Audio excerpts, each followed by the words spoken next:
This is a wonderful message tonight.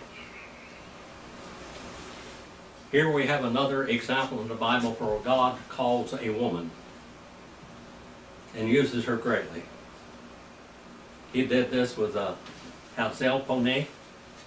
Hatstsallponi is Samson's mother. Her name means to follow the shadow or the turning shadow. It comes from the Hebrew history, not from the Bible. The Bible does not name her, but in history, the Hebrew histories name her as Hatstsallponi. Hatstsallponi. And of course her husband was Manoah, and Manoah is basically the same name as Noah, which means peace and safety. Manoah, if you want to put that preposition on the front of it, is from peace and safety. Now let's go to the 13th chapter of the book of Judges and look at this. This is a very, very passionate woman in here. You can kind of equate her with Mary and with different ones in the Bible, you know, Elizabeth, even Isaac's wife,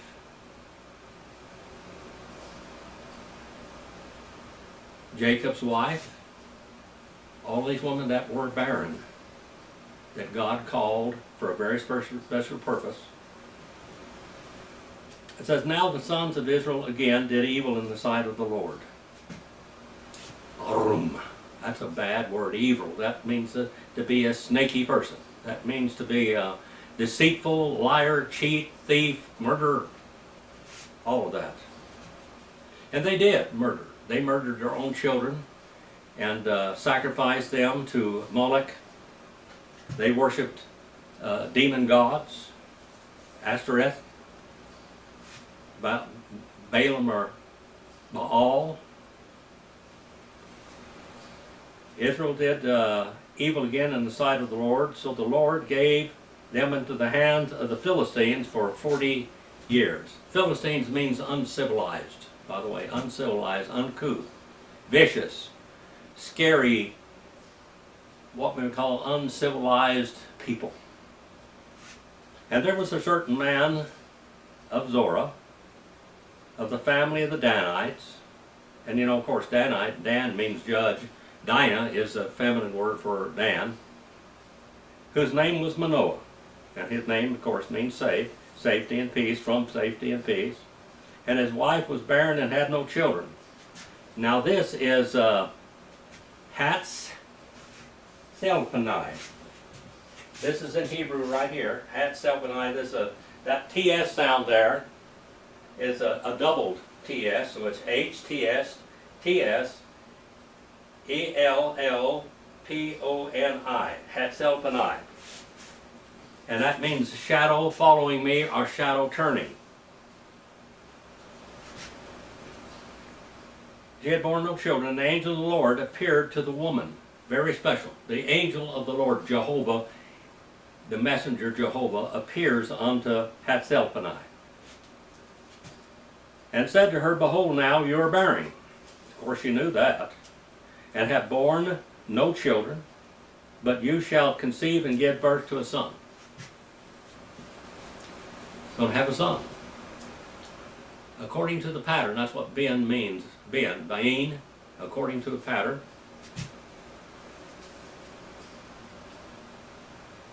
Now therefore, be careful not to drink wine or strong drink, nor eat any unclean thing.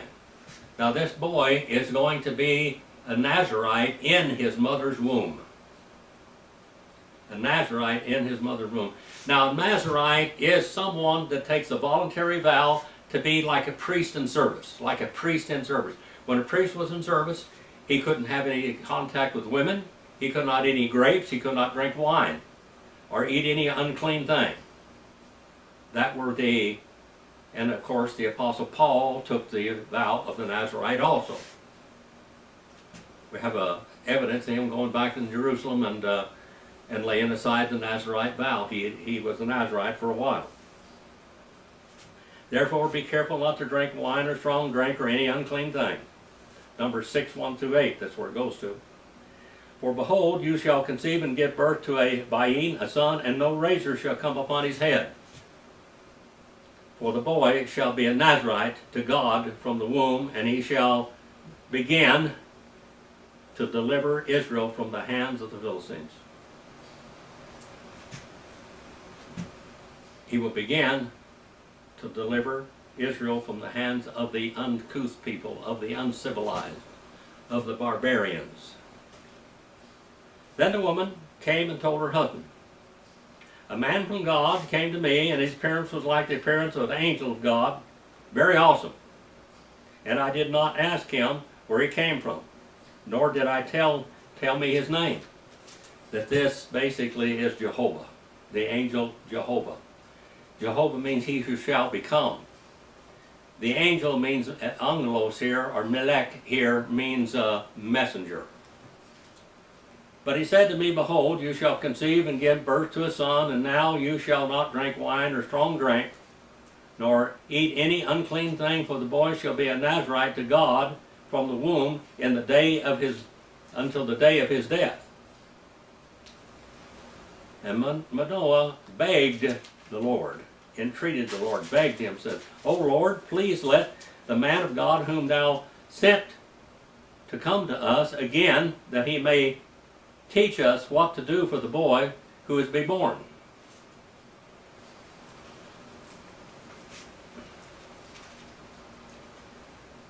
And God listened to the voice of Manoah. And the angel of the Lord came again to the woman as she was sitting in the field, but Noah, her husband, was not with her. You remember, the women did a lot of work, a lot of menial labor,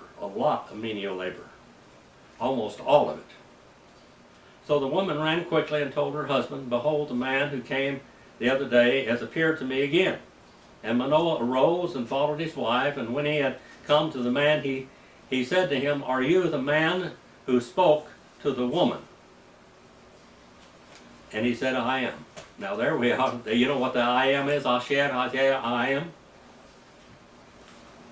I am. That is the title of Jehovah. That's the title that God gave to Moses when he said, who are you? Who do you say? He said, I am that I am. Asher, Haya, Asher. Let the woman pay attention to all that I said. She should not eat anything that comes from the vine, nor drink wine or strong drink, nor eat any unclean thing. Let her observe all that I commanded. This boy is going to be a priest from his mother's womb. A priest in action, basically. Then Manoah said to the angel of the Lord, please let us detain you so that we may prepare a kid for you. The kid means a young goat or lamb, so that they could eat this tender young lamb. And we have several times when this happened. We know it happened with Abraham. And the angel of the Lord said to Manoah, though you detain me, I will not eat your food. But if you prepare a burnt offering, then offer it to the Lord. A burnt offering, that means you're going to burn the whole offering up. Nobody gets anything. It's burned up. It's cremated. For Noah did not know that he was the angel of the Lord. This is Jesus in his pre-incarnate form, the pre-incarnate Christ. And Manoah said to the angel of the Lord, what is it your name, so that when your words come to pass, we may honor you?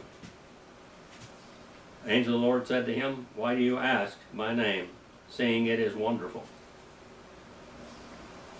It's God. It's wonderful. The wonderful means incomprehensible. The name Jehovah cannot be pronounced. The name Jehovah in the Old Testament was referred to as Ha-the-Var, the word, or Hashem, the name. They never tried to say the name. In the New Testament, it says, in arche ein hologos, kai hologos, ein proston theos, kai hologos, ein theos. In beginning kept on being the word, the Jehovah, and the Jehovah kept on being an inseparable part of the Godhead because, that last kai there, because the word, or God kept on being the Word. God kept on being Jehovah. So Manoah took a kid with a grain offering and offered it on the rock to the Lord, and he performed wonders while Manoah and his wife looked on. Miracles. We see the Shekinah glory of God.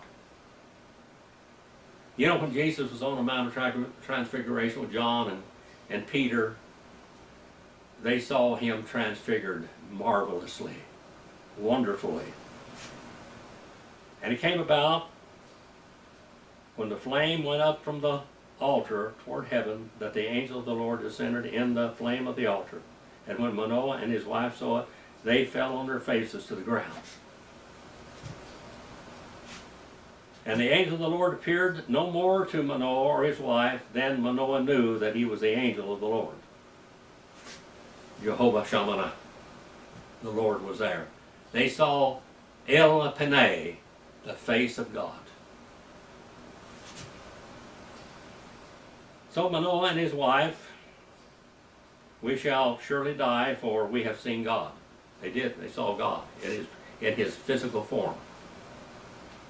But his wife said to him, if the Lord had desired to kill us, he would not have accepted a burnt offering and a grain offering from our hands, nor would he have showed us all these things, nor would he have let us hear the things like this at this time.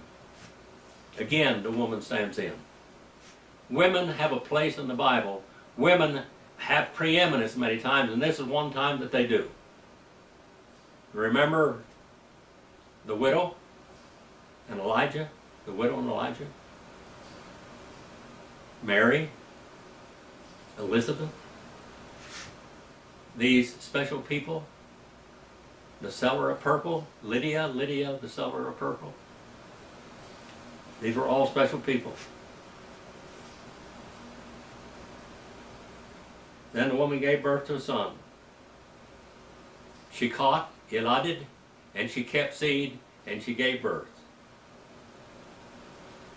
to a son and named him Samson. Samson means like the sun, by the way, like the sun. And the child grew up, and the Lord blessed him. And the Spirit of the Lord began to stir him. Now, we have God. Remember the title of these messages, Dreams, Visions, and Hypnosis in the Bible. And this is all of it. God made me hypnotize them. He definitely, there was an epiphany there when God showed himself to them through the angel of the Lord. The angel of the Lord is a messenger, Lord, Jehovah. And the Spirit of the Lord began to stir him. Ruah Elohim. Ha Ruah Elohim, the Spirit of the Lord, the Holy Spirit. In Maheh Nadan, between Zorah and Eshtaol.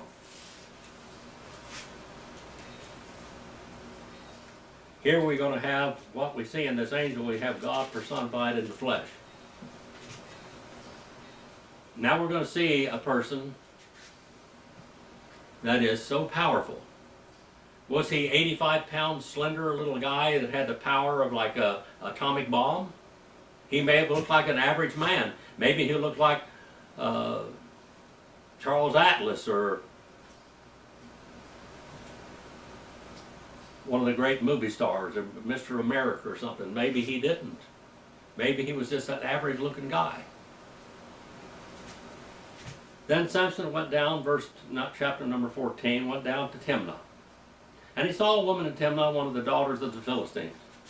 Now, he's not supposed to mess with a woman, one of the Nazarite vows.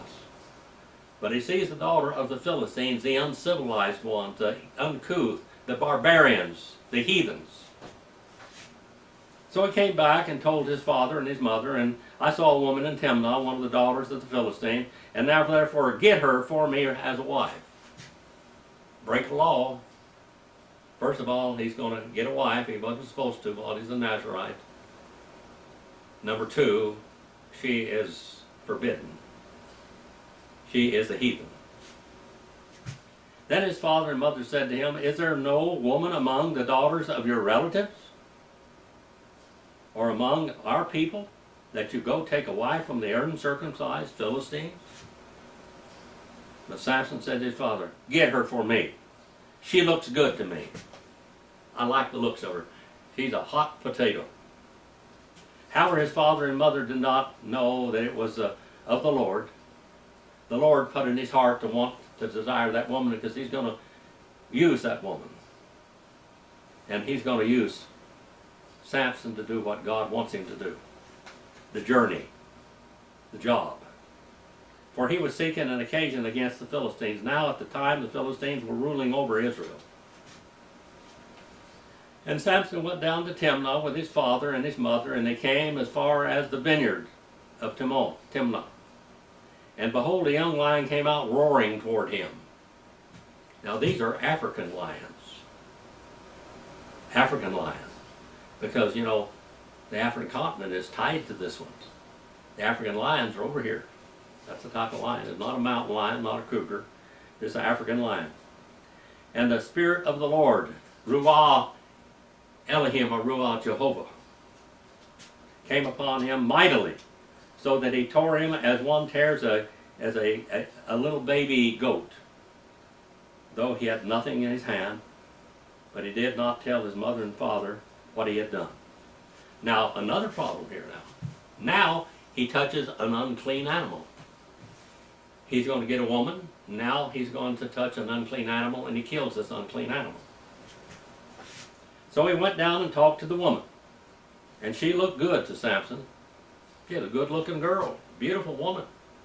You know, how do we know what they actually looked like back then? Now, later on in time, in early Arabia, a woman that was extremely overweight was extremely valuable to them. They wanted a woman that was really fat because they thought she was really healthy. Now, maybe she was really fat, maybe she was just beautiful. Who knows what she was? Maybe she had pretty blue eyes or something. The blue eyes and hazel eyes were greatly admired among these people because most of them had brown eyes, dark eyes.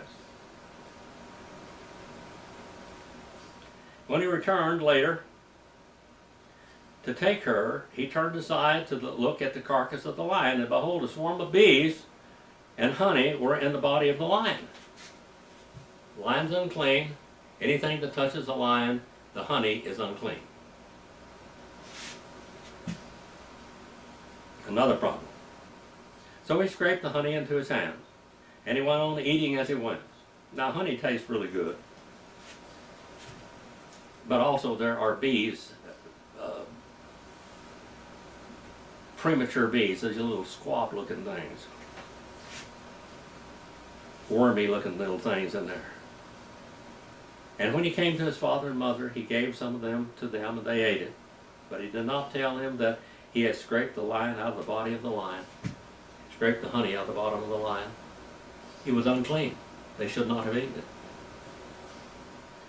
Then the father went down to the woman, and Samson made a feast there, for the young men customarily did this. And it came about that they saw him, that they brought 30 companions to be with him, the best men at the wedding. And Samson said to them, let me now propound a riddle to you. Now, if you realize that now, that the Hebrew people and the Arabic language, they love to make riddles and poetry. And this is what's going on here. You know, the Hebrew and Arabic language are sister languages, so to speak, and they both are very poetic. If you indeed tell to me within the 7 days of the feast, and find it out, and I will give you 30 linen wraps and 30 changes of clothes. Now, this is a lot of money. This is a lot of wealth right here. Clothes were expensive. Every thread had to be made, and every thread had to be woven. But if you are unable to tell me, then you shall give me 30 wraps of linen and 30 changes of clothes. And they said to him, propound the riddle, that we may hear it. Propound the riddle, that we may hear it. So he said to them, out of the eater came something to eat. Out of the strong came something sweet. But they could not tell the riddle in 3 days. Then it came about on the 4th day that he said to Samson's wife, entice your husband, that he may tell us the riddle, lest we burn you and your father's house with fire, and have you invited us to impoverish us? Is this not so? And Samson's wife wept before him, said, you only hate me. You do not love me. You have propounded a riddle to the sons of my people, and you have not told it to me. And he said to her, behold, I have not told it to my father or my mother, so why should I tell it to you? And she wept, and she wept, and she bawled, and she squalled, and she wept for 7 days while the feast lasted. Now, he's supposed to be making love to this woman for a week. The wedding feast was a time of communion between a woman and a man, where they become one. And it came by on the 7th day that what he told her, she pressed him hard, so she told him the riddle. So he, to the sons of her people. So the men of the city said to her on the 7th day, before the sun went down, what is sweeter than honey, and what is stronger than a lion? And he said to them, if you had not plowed with my heifer. Now what he said to them, if you had not had sex with my wife. That's exactly what he said. If you had not plowed, if you had not been intimate with my wife, my heifer, you would have not found out my riddle. And the Spirit of the Lord came upon him mightily. And he went down to Ashkelon, and he killed 30 of them, and took their spoil, and gave the change of the clothes to those who told the riddle. And his anger burned, and he went up to his father's house. But Samson's wife was given to his companion, who had been his friend, one of his best men at the wedding. Boy, God's going to use this woman in a miraculous way. Let me go over here and see how much time I've got on this. We can go a little bit further. He's going to use this woman. And he's going to use this woman to torture her people and to devastate them. And she now has, and I want you to understand something. When you have sex with somebody else's wife, you've uncovered their nakedness. The husband's unnakedness is what it says. Now, when her father gave her to Samuel's companion, his friend, and he had sex with her, he humiliated Samson. He humiliated him. He uncovered him. But after a while, the time of wheat harvest came about that Samson visited his wife with a young goat and said to her, I will go into my wife in her room. I'm going to go in there and I'm going to have sex with her. But her father did not let him enter. And her father said, I really thought that you hated her intensely, so I gave her to your companion. He'd already consummated the marriage. He'd been with her for a week, even though she was bawling and squalling all that time. He said, is not her younger sister more beautiful than she is? Please let her be yours instead. Now he knows he's a powerful man. He knows he's got the power of God in him, and he's afraid of him. But he doesn't want to mess with his people either. This woman has humiliated him, and I don't know what, is Samson going to kill her? What is he going to do with this woman? And Samson said this to them, this time I shall be blameless in regard to the Philistines when I do them harm. So Samson went and caught 300 foxes. And if you know, jackals are foxes. They have tails. Okay?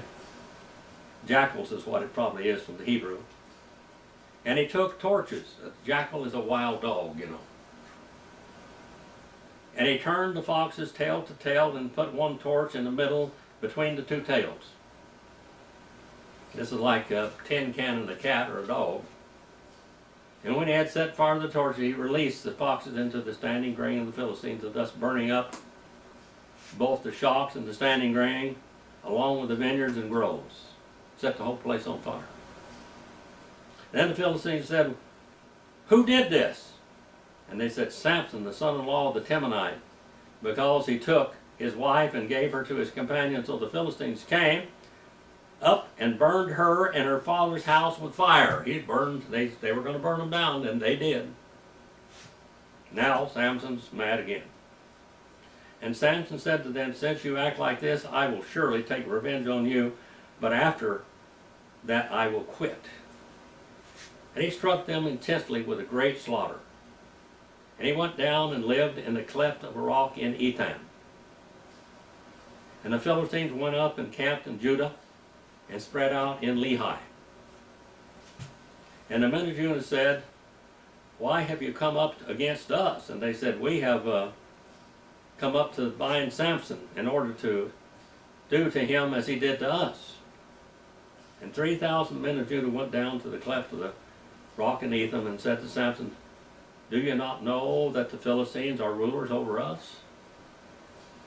Why are you inciting our enemies, our rulers? And what then is it that you have done to us? And he said to them, as they did to me, so I have done to them. Eye for an eye, tooth for tooth, hand for hand, foot for foot. And they said to him, we have come down to bind you, so that they may give you into the hands of the Philistines. And Samson said to them, swear to me that you will not kill me. And they said to him, no, but we will bind you fat and give you into the hands, and surely we will not kill you. And then they bound him with 2 new ropes and brought him up from the rock. Now, an old rope can break. I'm going to tell you this. I worked at Sunland Refinery back in the 60s, 1960s, from 65 to 71, I think. And we had to, we did a workover on those towers and things out there, and they had some coke towers out there. And I was 6'2", weighed 240 at that time. And they wanted me to go down in this coke tower and chip it all out. You had to go down there without any equipment or anything. They didn't care whether you died or lived or whatever. You choked to death down there. All this coke would fall out the bottom of it. And I went up there and I looked at the chair you were going to send me down on. I said, this chair, these ropes are no good. You need to get new ropes on this. They said, get down there, just do it, or get out of here, go do something else. I said, well, I'm not going to go down there, because I said, I'm not going to risk my life for you. So they had a guy that was even bigger than me, and they put him on that chair, and he fell down there, and it killed him. The ropes were no good. They needed no ropes. Well, that didn't bother them one bit. They just got another one.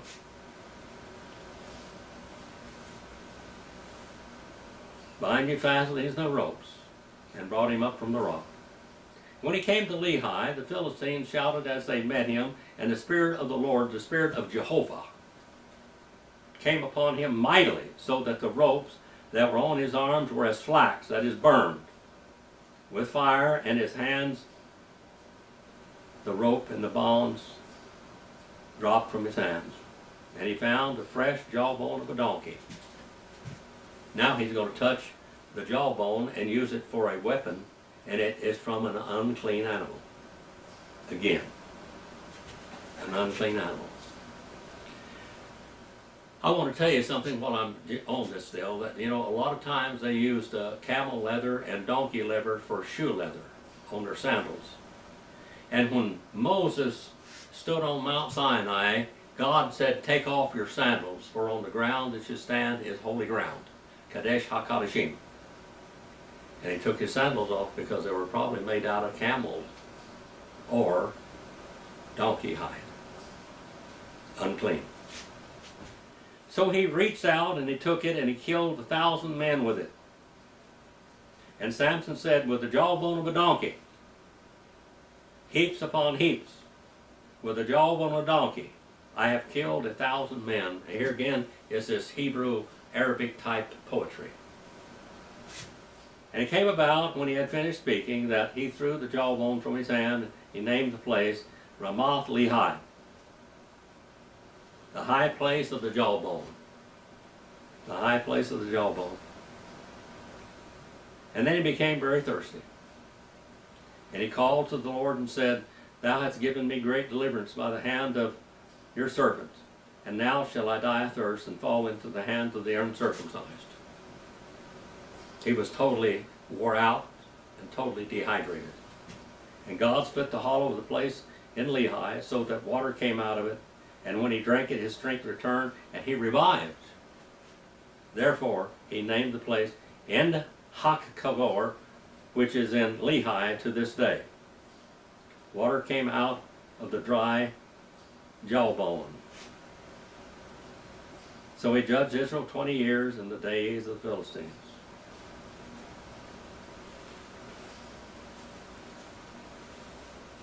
Samson was a worldly man, and yet God used him. He was never really dedicated to what he was supposed to do. He was rebellious, and yet God used him. Reminds us, a bunch of us preachers, doesn't it? God uses us in spite of us. And church members out there and deacons, all of you, God uses us in spite of us many times, and God used Samson. Paul said the Old Testament was given us unto us for parables, examples, that we should not follow the same way they did. And a lot of things in Samson's life, you can see the glory of God and God's power. You can see him doing God's will and yet fighting all the way, going around the mountain so many times. But through it all, God used him, like he uses us many times. Our Father, I send this message out for you to use it to honor and glorify yourself. Please, wherever it goes in the world, the information in here, please let them feed your sheep, and may it feed your sheep. I pray especially for different ones in my life, Kathy and Steve in Missouri, Nancy in Pennsylvania, Donald in United Kingdom, Max in New Zealand, and all of our new students in the Philippines and Australia. Father, I pray that you help me feed them. Help me inspire the